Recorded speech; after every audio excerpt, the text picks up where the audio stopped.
Welcome to Seeing Scarlet. It's Shelby here with Tyler, and we have another Lady Raider edition. We told y'all there would be one, but it might be a while, and it would be a good one if it came. And our wishes were fulfilled, Tyler, because whoa, Snudda Collins, a transfer from Ole Miss. She is a graduate transfer. She's played 4 years in the SEC, 73 starts over there in that conference. Was a starter at some point all 4 years in her college career, but she does have 1 year left because of the old COVID rule. And before y'all freak out, I thought those were gone. Well, there's a tricky. She missed all of last year, which was supposed to be her grad 5th year. She didn't play, and so she still has that year left. And now she's coming to Texas Tech. And we'll let Tyler in a second tell you what the connection on that might be. But yeah, she's a 6'1" forward, plays some guard too, can shoot it, can drive to the basket. You'll see that in clips we're going to show. Versatile player on both ends of the court, has good length to her. I think she fits in this roster well with the positions she plays and adds some versatility without being redundant, which has been a problem for us in the past. I don't think she's a redundant talent pickup. If you've watched our show, you know what I mean by that. But that is Snudda Collins from Ole Miss. Tyler, what do you have on her? Yeah, so she is a huge pickup. You'll see in one of her highlights, she has probably one of the best. She had one of the best spin moves in the Oh, game of basketball. salty. Everybody was ranting and raving about it whenever you look her name up on Twitter. But yeah, she averaged 9.7 points per game, 2 rebounds, 0.9 assists, 0.5 blocks. She shot about 30% from the 3-point line, and that number was actually higher her freshman year. So she has that in her. And speaking of 3-pointers, she actually ranks number 5 all time at Ole Miss and made threes. And they thought that she probably could have beaten the record had she stayed that extra year. And then she had 574 attempted threes, which sits fourth at Ole Miss. Get some So up. yes, we have a 3-point shooter, one of those, classic catch and shoot, right? So y'all are probably wondering, all right, she took a year off, or we don't know, maybe injury, whatever happened last year. What is the connection? How did we find her? Well, my guess, I'm not sure, but my guess would probably be Coach Jada. Coach Jada is one of our new coaches. She came from Ole Miss. I think her and Snudda have a really close connection together. So I'm assuming that Coach Jada's like, hey, you got a year left. This is my new program that I'm at right now. How about you come on over and help us out? And I think she's going to be a great addition. Her coaches have said that she's a dog. We love to have dogs on Oh, this team, dogs yes. over divas. She's played with top WNBA talent like Shakira Aston, Madison Scott, all of them. Coach Gio said that she comes out on top every single year in Miss Challenges and is a winner. And whenever they asked Netta about how she likes to play the game of basketball, she said, we like to defend, disrupt, and dictate the game. Oh The my three Ds. goodness. I'm We gonna love cry. I'm gonna that. cry. I love this. Yeah, Yes. man, that's exciting right there. She sounds good. It sounds good, and you'll see when you watch her on tape a little bit. You'll see that in her game. Yeah, just a little bit more on her background since we I think we covered some of this, but not all of it. But she was a 3-star out of high school. She credits Ole Miss as taking a chance on her. She was a home state player, the number 4 player in the state of Mississippi. They gave her a chance and she kind of shined for them. Help turn around Ole Miss's program is a big part of that. She's been through this whole like let's get a program back to the tournament thing that hopefully we'll be doing here at Texas Tech. And yeah, she's just a good overall player. And I mean, she averaged, let's see, her career averages, I think Tyler said 7.8, 1.9 rebounds, zero point 0.5 blocks. We've talked about this before. This whole guards and blocking. She's a forward, but she's a guard as well. She can block shots. She did shoot 30% in her career from three, but she shot 37.7% on like 4.5 attempts per game her freshman year. I, I don't know what that's about, Tyler, but let's get back to that. If we can Let's find a do way that. to Let's do get it. back in there. Her shot is interesting. You'll see it on video, but it works. It's very, Adley, not Adley's probably like catching strays over here, but Adley shoots really well, but she self admits to being like, yeah, I don't know what's going on with my form, but it works, right? So hers is kind of similar, right? But she gets them up there. She shot like I would say like over almost 60% of her career shots have come from three. As her career went on, though, she got more aggressive attacking the rim. Shoots it pretty well in the mid range. Actually, she gets them up quite a bit. They're almost at 30% in the mid range. In her last 2 years in college, it's almost at 40% in the mid range, which is really high. So that's an area of game that she got better as she went, which I think is big. She's not completely one dimensional as she was when she started her career. She can definitely crash to the basket off the dribble and make herself a little bit more dangerous than some of our 3-point shooters on this team that are more like truly like stand in the corner, catch and shoot. Every team needs that, but she can do that and drive. So that's kind of the ins and outs of her. Let's just go through the highlights, Tyler, because that's what people come to this show for. Let's They really do don't it. want to. They don't want to hear us talk. If you want to watch her hoop, so there's 3 minutes of highlights because there's a lot of good stuff in here. Collins will launch again. This is all of her 3-point shooting. I could have put clip after clip. This is in the NCAA tournament. How about a 4-point play? She's got a pretty quick release at times. And transition, easy money. There we go. She shoots it. That's one thing. I'll pull up it. She shoots it at 36% in her career from the corner. So even though she's 30% overall in her career on threes, she's at 36% from right there. And we've talked about the Gemma Nunes episode, who's going to be her point guard. Boy, can she find players in the corner. So I'm just saying, something to note there. Scott on the push. The kick to Collins for 3. For another one. There we go. She's got those And she long loves to arms. drop People fouls, too. just, yeah, they just get fouler. There is Collins, stays in the game, and that's why. Same spot. She'll get hot. She'll have games where she might miss 5 threes, but then she'll have games where she'll make 8 of them. She's a little bit streaky, but boy, when she's on, she's on. Here's her defense. None of that. Block that. Get out of here. No time for that. Her length. There we go. She looks a little bit like Kyla on film as far as body type, 6'1", long, different players, but as far as in the press, perhaps could play that role for us. This is just good half-court defense. Keeps moving her feet, staying in help. She's there. There takes we the ball go. and goes and finishes. We love someone that finishes layups. She's around 58, Yes. 60% in her career at the rim. Fits in well with other players there. She helped where this is a long play. Help well. I love how she runs on that play. So she got so wide. I'm obsessed. Not a great rebounder or a prevalent rebounder, but she can go get it. And then you see her Look at attacking. that. And I didn't show it, but she can make free throws, so that'll make Tyler happy. I think she's Yes, about a very 70% free throw shooter, but I think it's one of those things where it got better as she went as well. So she can definitely make free throws. In transition, stutter. All the way. You don't stop her. She can go. You can see she is a smooth athlete, a calm athlete. She is taking this program to new heights. Look at this move. There we go. Yeah, and people are like, oh, that's a fluke. That's a trick shot. Basically the same move coming up right here against number 1 South Carolina to beat the shot clock. Collins with 4 on the shot clock. Woo, woo, woo. There we go. Body control. She has good body Money. control. You'll see this play. They ran this play for her a lot out of timeouts. Wouldn't be shocked if we put something into the old playbook for her for under the basket plays. Back-to-back clips here of her making a shot just like that coming off a screen in 2 different seasons. It was just a part of their arsenal, and she consistently was able to hit it. Collins, tough shot. Can drive to the basket. Again, that's against number 1 South Carolina. She's just under control when she gets in there. Collins on the pull-up.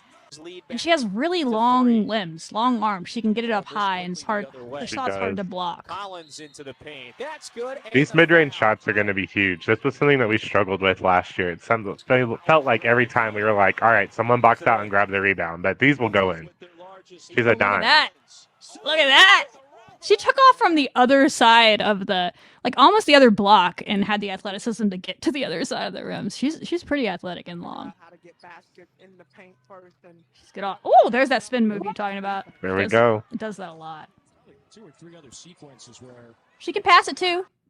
This is the only passing clip I have in here, but if people crash on her, she is looking for her teammates. So if our team plays off of her well, she'll find you. shots at the rim. A V-launch, There we go. Yeah, there you go. So, yeah, I mean, we can play through these again while we're talking, but she's just a smooth athlete, a calm athlete. They described her as a dog. I love that. She's not someone that's like overly enthusiastic, or at least what I've seen, not making like a lot of crazy movements or celebrations that I've seen, but she's just calm. Just goes about her business, wants to win. They call her a winner. She helped grow a winning program there. and she can shoot it. She can get hot from three. She's not afraid to take them. We have a lot of people on this team now that are not afraid to take threes, like at all. I think she plays a lot of three for Ole Miss, as you'll see in this. She's listed as a forward, but she did play a lot of three for them, just on the outside a lot. I think she could play the three or the four for us. That's kind of what I see. I'm interested to hear from the coaching staff what they see her doing. She's going to play on the outside in a 4-out offense is my guess. I don't know what our scheme's going to be, but with a traditional 5 now in Jada Malone, you're going to have more of a traditional 4-out offense. I think kind of what we saw to end last season that worked well for that team. And you saw Kyla on the outside as the 4 that was on the outside, or Jalen. I think Collins could play that same role, but be someone that can shoot it. And so now you have someone like Jalen and her that are actually a threat from out there. I think it makes us very dynamic offensively. Not as good of a rebounder as Kyla. Different players in that regard, but hopefully other people can do that. But I do think she adds a little bit, something we don't have. She's another player that can go drive to the basket when she needs to, get her own bucket here or there, adds a little bit more dog factor, dogs over divas, like Tyler said. I like the pickup overall. There's the question mark of the year off. Does that matter? We kind of went through that last year with someone like Danae Fritz, who are similar players, really different in some ways, but similar. And she handled that really well. It took her a month or so to really settle in, and maybe that'll be a similar thing for Snudda. But when she got going, she was one of our most impactful players at the end of the year, right? And that's what you hope's going to happen here is she gets in there and maybe going to Germany this summer, assuming she shows up. I think she's on campus now. I think that's part of to get a grad transfer. That was the whole thing. She has to be, so I'm pretty sure she's here already and enrolled, so that's good. And hopefully being able to go play with the team in Germany, maybe that'll give her a head start on shaking off that rust a little bit. Yeah, I really like you said, I really like her aggression, and I like how she really opens up our game more on offense. I felt like there was a lot of games this season where, we were looking for dynamic scorers and scorers that could, help us add to points on the board, because it seemed like there was either one or only two people doing it. And if there wasn't two people doing it, then like everyone else was only getting 5 points a game. And it was just really hurting us whenever we would get stuck in these runs, because, basketball is a game of runs. And I really feel like she'll help us out with that. Also, she's from the SEC, which is arguably probably the best conference in women's college basketball. So she knows how to play against high quality opponents. I mean, we're looking at her key games. Louisville, which still had Haley Van Lith, she had 22 points and 2 rebounds. And then Gonzaga in the NCAA tournament, whenever they went on their Sweet 16 run, she had 15 points, 1 rebound, and 1 assist. I think that was also the year where they upset Stanford. They were the 8th seed, and Stanford was number 1. And I think she was over there and helped and Cameron Brink's run or something like that. Yes. So she's very, very, very much a competitor, and we love to see that. We need her to do that for us, be a dog out there, and really help add to the winning culture that this program's trying to build. I think she helped Ole Miss get to 10 conference wins for the first time in school history, and we always talk about 10 is the magic number to get you into the tournament, most likely. Come do that for us, Snudda. Please. We need it. Please, please, please. Please. I'm begging you. You'll be a legend along with everybody else. And she's also a 5th-year senior and a 6th-year senior in the sense that she didn't play. She's old. She'll be the oldest player on the team, I believe. And then she joins 2 other 5th-year seniors. I think there's maybe 6 seniors in total. 3 of them are 5th years. There's only one underclassman currently on this roster. Maybe they're going to add some before fill it up. I don't know what their plan is with the rest of the move. There's 12 people on the roster now, but I think you have your true rotation players, and there's only one underclassman. All the other 11 are upperclassmen, either junior seniors or 5th-year seniors, which is a little bit unheard of. You know what? That's a weird problem for the year after. Those are later problems for the roster construction, but for next year, there should be 0 drama, 0 immaturity issues, 0 bullshit on next year's team. If Bird Martin's the sophomore, and she's going to have to grow up quick. She's going to look around and be like, oh, okay, I can't mess around, right? They all know what they're doing. They're veterans. Going to have to, be older real quick for her to get out there and play, which she's very talented. And we'll talk about her later. But it's a very old team, and I hope that whole immaturity, any of that stuff, it shouldn't be there, Tyler. With that many seniors and juniors, would be wild to me, especially the ones that we know. We don't know Collins as well, but I trust that this new coach that brought her in, Coach Jada Williams, brought her in. She knows her, and if she's been described as a dog, that's enough for me. That's enough for me. Y'all know how much I believe in that word. So that's big there. And then as a roster overall, listen, once the athletic calendar is completely done and it's officially the off season for Texas Tech sports, we'll do like a full Lady Raider roster. This is where they are after the off season moves. But how I see it right now is I was thinking about this earlier after we heard the news, and I think the pieces fit together better on this team. Last year was very talented, and we all knew that, but y'all have heard us say on the show so many times. I said at the beginning of the show, the talent was very redundant. Most of our best players played the same positions. Or they were having to play a different position because we didn't have that spot. Bailey Maupin had to play the 1, right? Because it wasn't a traditional 1. Danae Fritz had to play some 1 because we didn't have a traditional 1. Those are both 2 of your best players, but you got to get them on the court somehow. That's where you had to put them to get them out there.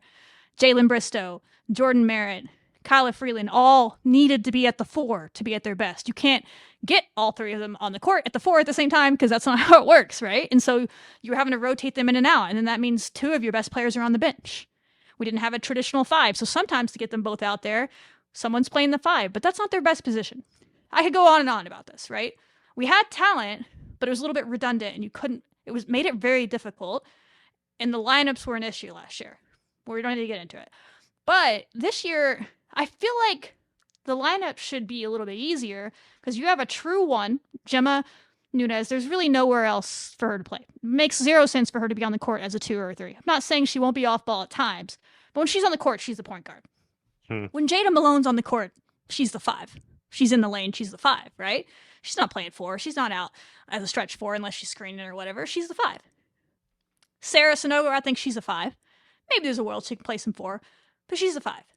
And then in the in-between, you have players that can play either place, but it's where they fit, right? Like Bailey can play the 2 or the 3 just fine. She can spot over and play the 1 if needed. You have Sydney Love who can play the 1 or the 2, right? And those are where she needs to be, right? You have Danae who can play really 1 through 3, but 2 or 3. That's where she's really comfortable being that off-ball spot-up shooter, driver when she needs to, 3 and D type player. She can be that now. Doesn't have to go anywhere else. Jalen Bristow, I think she can play the 4 or the 5. She can do that now. Doesn't have to be asked to go elsewhere. She can be what she needs to be. And then Collins, who we just got, I think is a 3 or a 4. And they all, see how it's not redundant? Everyone's like 1, 2, 2, Right. 3, 3, 4, 4, 5, or 1 and 5. And then Adley's probably a 3, 4 player. And Bird Martin supposedly can play 1 through 4. We'll find out how they use her. We haven't seen it. But to me, that might be gibberish, y'all, and I'm sorry if I'm going too nerdy, but that's what I'm trying to explain is I feel like the lineup should be easier in a way that gets the most talent on the court as possible, where all 5 players on the court are talented enough to be there and in their comfortable, natural spots versus having to play someone at the 5 or at the wherever because we don't have someone and they're really not the most talented player that needs to be out there, you know what I mean? Now, your best player should be on the court and in a comfortable spot. That's kind of what I'm seeing. It has to come together. But that's my positive look at the roster right now is I'm like, okay, I see the pieces and there's not a lot of redundancy and it should allow them to play 20 minutes a game. A lot of these players, I think there's a solid 8 to 9 rotation here with, 9, 10, 11 players that could come in as well. I didn't mention Miriam and Julie. We don't know them yet, but if they earn a spot, by all means as well. Yeah, I agree. Kind of like what you said, there's no redundancy. I felt like last year, really earlier in the year, what kind of hurt us in conference was we still didn't have, maybe 1 to 2 key lineups that were working, and we really didn't figure that out until around the WBIT. I feel like this year you kind of can really only see maybe like maybe 3 lineups that could potentially work. It's not like last year where you have all this talent and then it's like, okay, you could have like 70 different Put them. experiments. Where do you put them? Why does this work and why does this not work? I feel like you'll be able to see more clearly in the off season, and then we can go into these non-conference games and maybe fans got mad, when we were playing Incarnate Word close or like these other teams close. Well, maybe these smaller teams that we were playing close last year, we'll probably hopefully start blowing them out more, because now we actually can figure out our lineup. We know where everybody's supposed to be. Yeah, there'll be growing pains. I'm not going to guarantee For sure. that every game's going to be perfect, but I feel like you'll start to see more of who this team will be in the non-con, and I think we'll be more prepared for conference play versus last year where we were still trying to figure things out, obviously. So I definitely agree with that. I don't think there's a lot of redundancy, and I think that this team is talented, and I think that this staff made the right moves in order to get this program back to the NCAA tournament for the first time in like 11, 12 years. It's going to happen, Tyler. We're just going to speak It it will. into We're existence. manifesting it. We're going to speak it into existence. Yeah, and speaking of coaching staff, we haven't mentioned on the show yet, I don't think, but they did add another. I think they kind of almost filled out their coaching staff with a really great associate head coach hire in Adrian Walters. We'll talk more about him in that episode when we recap the offseason, but he's a great one from the ACC from North Carolina. I spent a little bit of time around that program when I lived there. Very well ran. He's very well respected there. So don't know how we got him here, but great hire. Krista Gerlich, she's really putting together not just a coaching staff, but a roster that hopefully we'll be able to do some things next year. And Snudda Collins is going to be a big part of that. I think I'm interested to see the national reaction to this and what people think about this as it starts to come out more. This is just recent news, but I think that's a really good pickup. You know what I mean? Like, that's a pretty good pickup there. So it's about the best you could hope for, and we'll see how it turns out. But I hope she's hungry, and I hope she gets to work in Germany and we go win like a USA basketball title or whatever the heck's going to happen, and then we carry that right into the fall. Let's do it. Let's do it. Welcome to the team, Snudda. Can't wait to watch you play, watch you hoop, be a dog out there, and that's all I got, Tyler. So, wreck 'em. Wreck 'em.